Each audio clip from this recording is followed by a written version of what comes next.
The name is Wes Autry, a name you probably never heard of or thought you never heard of. This man was in New York City at a subway station with his two daughters, and he noticed that another man was having a seizure of some sort.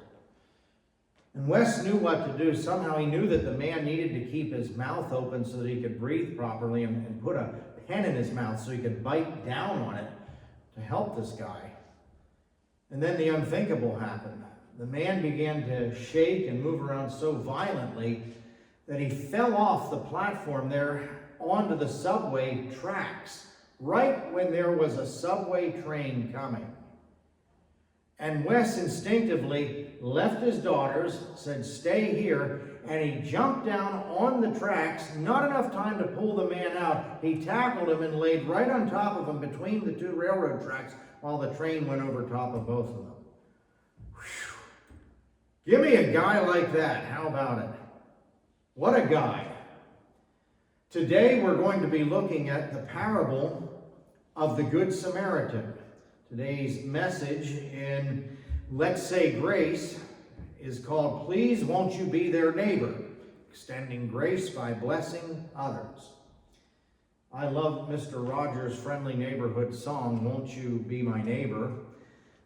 And I don't know about you, but I can't think of someone who in modern history has shown an example of being a neighbor in the Good Samaritan sense, like Wes Autry or people like him. I often wonder to myself, am I willing to be such a neighbor to other people?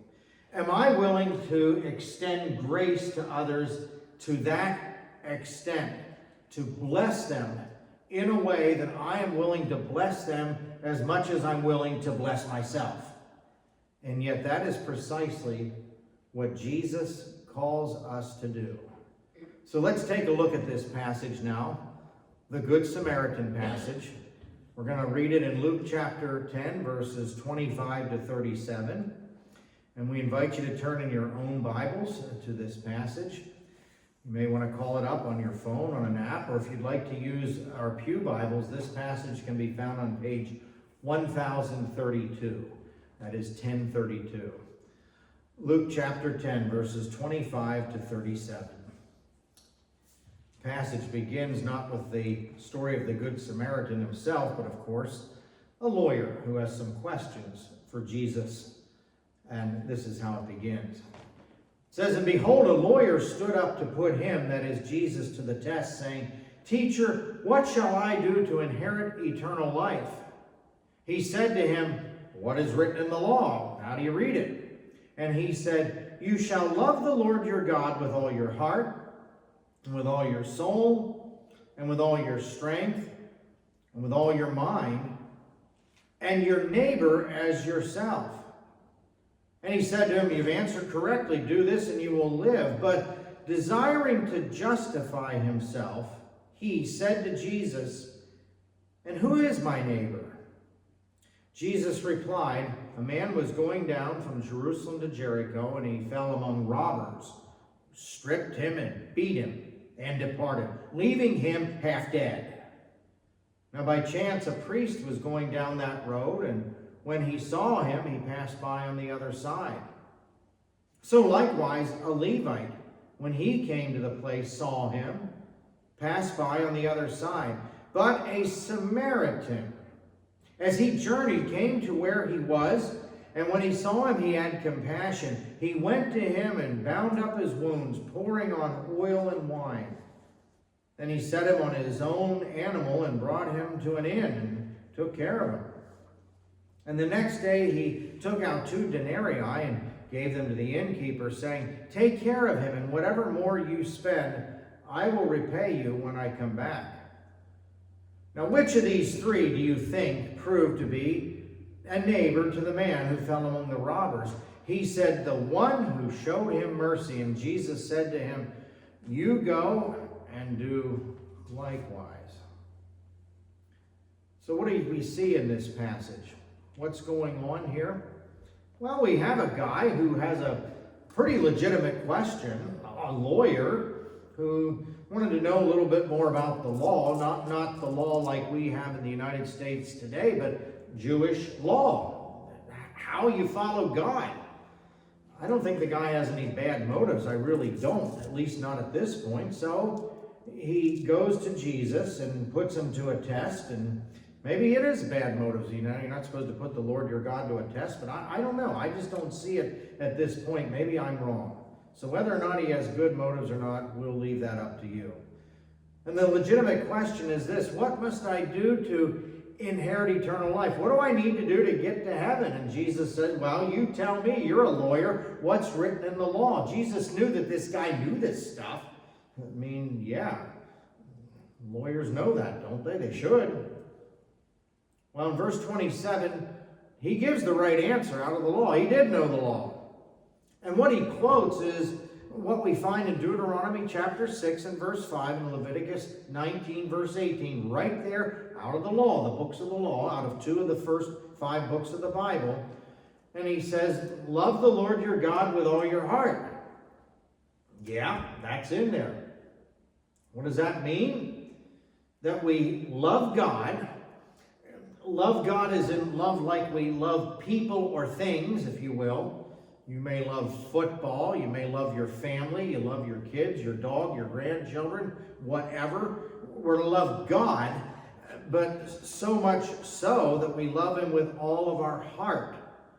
That is, all of that which is part of our desires and our inclinations and all that, right? May the words of my mouth and the meditation of my heart be acceptable in your sight, O Lord. On the good side, on the bad side, in Genesis 6, the Lord saw how great man's wickedness had become on the earth, and that the inclination of the thoughts of his heart was evil all the time.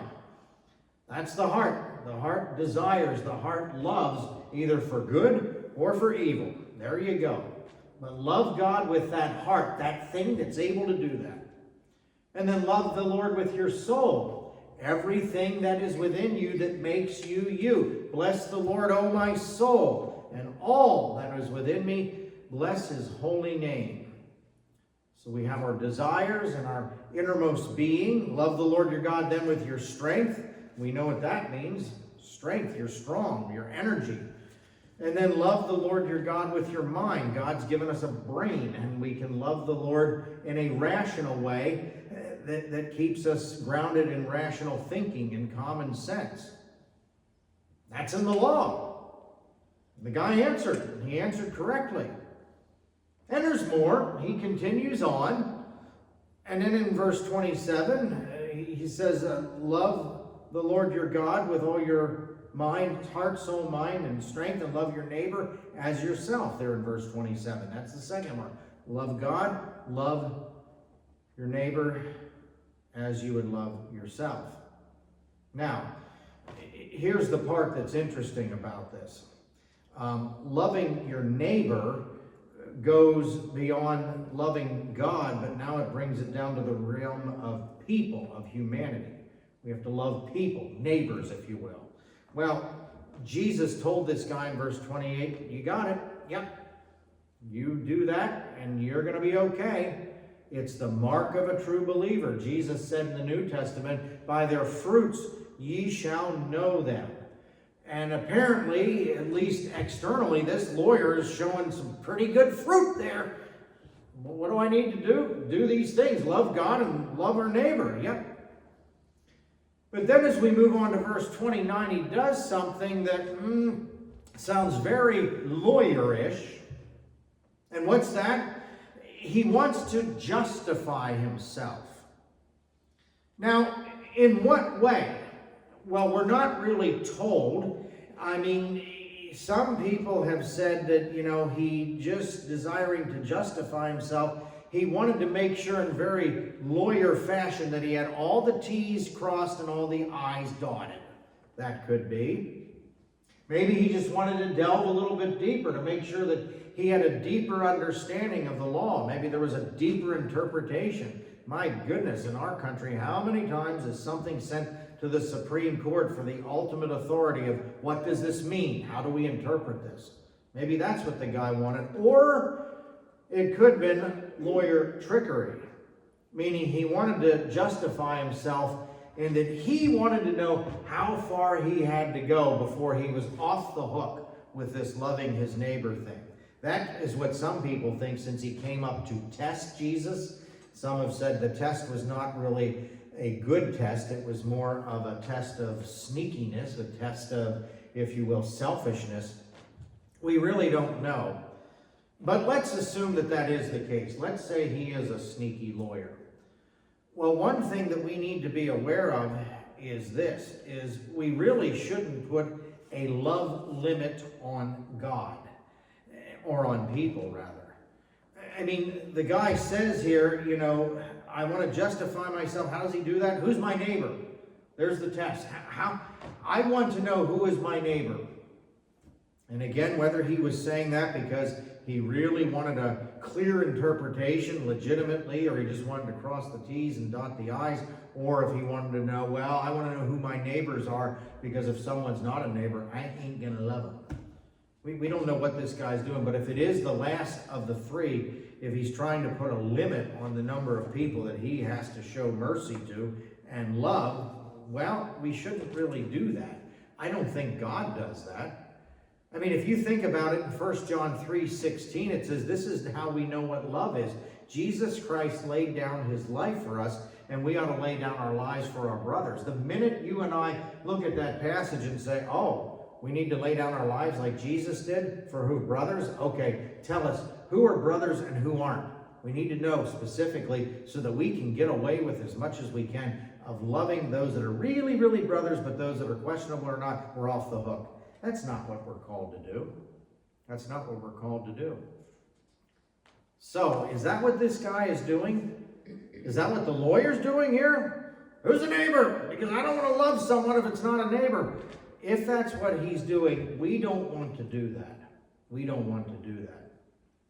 And another thing we don't want to do is avoid loving our neighbors because it's inconvenient. Let me tell you, God will put things in your life and people in your life that he is calling you to bless, and it will happen at inconvenient times.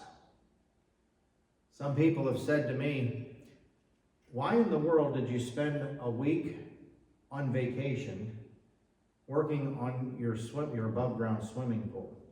I'm going to admit the reason I do that is because I'm bombarded a lot of times with different opportunities to bless people in my ministry here. And I'm happy to do that, but it's very hard to do that when you're digging up dirt and you're sweaty and you look completely hoggish and you have a job that has to get done because the cement is curing and you really can't leave to go off to a hospital or nursing home and bless someone. So I said, I'll take a vacation. You see what I mean? And you know what? There were still things that came up here and there where I had the opportunity to bless people. That's okay. It didn't matter that I was very dirty and sweaty and looked terrible. That's how it works. God just provides these things. How does it happen here? Well, here we come to this parable in verse 30. What happens? You see that Jesus tells a story to this man, a parable, an earthly story with a heavenly meaning, about a man who's going from Jerusalem to Jericho. That's a long walk, by the way. They tell us it's about 17 miles. It's a downhill walk. That's good. And who wants to walk that far uphill? But that's the good news. The bad news is it was a very dangerous place to walk. Lots of rocks and crevices provided perfect places for the bad guys and the thugs to hang out. And in this story, the thugs were there. Absolutely. What happened? He fell among robbers, this poor man. They stripped him and beat him, left him half dead. He's in big trouble. But here comes some good news in verse 31. At least you'd think so at first. It was a priest. Now, what do we mean by a priest? A priest at that time was someone that probably served in the temple and offered sacrifices on behalf of the people. That's what Old Testament priests did. The priest, roughly today, would be the lead pastor of a church. I'm not saying that I am a priest any more than you are. We believe in the priesthood of all believers. But structurally speaking, this guy was the leader, if you will. So Just think of it, you have the lead priest, you have the lead preacher coming down. And surely the preacher is going to stop, whether he's dressed up or has pool dirt all over him, and is going to help the guy, right? But did he do that? Nope, he didn't. Now another guy comes along in verse 32, a Levite. What's that? Well, the Levites were there to help the priests. So this is the assistant, the associate, the ministry person. For our sake, this is Pastor Sandy or Jill. They're coming down along the line. Don't tell them I said this and I compared them to this. They won't like it very well. But do they stop? Does Sandy or Jill stop? Does the Levite stop to help out? Nope. Keeps on going by. Now, some people have said, have read this and said, well, maybe they couldn't help because, for priests to touch someone that's half dead, or maybe they thought he was dead, and then to go do their ministry, they can't do that. But there's a problem with that thinking. They're going away from Jerusalem. The temple was in Jerusalem, so it's not like they're, hurry up, got to get to duty and do the sacrifices. No, they were heading away. Clearly, this is a sign that, they don't want to do it. And you see, this is not the way that we are to be. 1 John 3:17 says, if anyone sees that someone has if anyone has material possessions, and sees his brother in need and has no pity on him, how can the love of God be in him? So what are we supposed to do? We do like the third person that came by did, and we extend grace. Extending grace by blessing others. That's what this is about. How did this guy do it? Well, first of all, let's look at who this guy is. It says he's a Samaritan. Why is that a big deal? Because in this culture, a Samaritan was one of those guys. One of those people. Now, I don't want to get into any kind of digging up prejudices and speak about bad things about any people group, but you think for yourself, either today or growing up in the town or the area you lived in, that there were, those people, stay away from them. If you know what I mean, that's how the Jews and the Samaritans viewed one another. They looked at each other as those people that you stay away from. But this Samaritan, what does he do? He comes up, and even though this guy on the road there was someone he should have stayed away from, he has compassion on the guy. He's very compassionate. We need to have compassionate hearts as well. He's caring as well, verse 34. What does he do? He puts oil and wine on the man's wounds. Oil was like the neosporin of the early days in the ancient world. And wine was sort of like the antiseptic, the Bactine or the hydrogen peroxide. He bandages the man up. And then he takes him to an inn, and he's very generous. It says, moving on here in verse 35, that he puts him in an inn. That wasn't cheap. Did you notice it says it was 2 denarii? Do you realize what that is? That's 2 days' wages. This guy really paid big time for this fella to receive his lodging. It wasn't cheap. He gave generously, almost to the point that it hurt. So what does Jesus then ask the lawyer? He says, well, which of these 3 do you think proved to be a neighbor to this man that fell among the robbers? Of course, this was a super easy question that not even a lawyer but a little kid could answer. He says to him, well, obviously, the third man. And Jesus said, then you go and you do likewise. That's what it's all about. That's the lawyer's lesson that he needed to learn. And that's the lesson that we all need to learn. If we're going to be a people of grace, extending grace to others, there will be times that we are going to be called upon the Lord to put ourselves out there for someone, for a neighbor. And that neighbor may be someone that's very different than you, very different than me. It may be someone who's that person, one of those people. And it may happen at the most inconvenient time.